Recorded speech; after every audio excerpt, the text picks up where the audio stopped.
Esquerra Republicana de Catalunya a Calella ha fet una nova trobada amb veïns per explicar els eixos bàsics del seu programa electoral i la seva manera de fer política. Davant d'un grup de veïns de la plaça de Catalunya, l'alcaldable Cristina Gómez ha tornat a recordar que el seu tarannà és el de fer política amable i fresca, sempre amb vocació de servei i defensa de l'interès públic. Pensem que portem una nova manera de fer política a la política municipal actual i pensem que això és un valor, no? A més, ho fem des de l'honestedat, des de l'esperit de servei públic,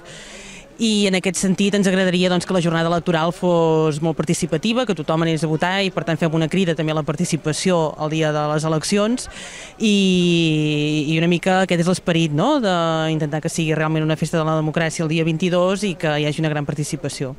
Segons Cristina Gómez, el seu partit s'allunya dels sectarismes i aposta per la transparència i una gestió eficaç de les finances de Calella. L'esperit aquest de superació, de no donar res mai per impossible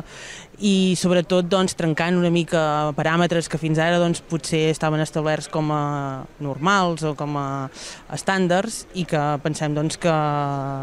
podem aportar això, una nova manera de fer plantejaments i de treballar també molt de forma coordinada, intentant superar a vegades aquestes dinàmiques de treball molt separades i molt compartimentades en relació a les diferents regidories, intentant treballar de forma transversal per programes també i buscant sempre l'eficàcia i l'eficiència en la gestió municipal. Davant dels ciutadans de la plaça Catalunya, Cristina Gómez i la resta de membres de la seva candidatura han dit que continuen amb la mateixa il·lusió que el primer dia de campanya electoral, una il·lusió que, diu Gómez, espera que la porti al govern de la ciutat.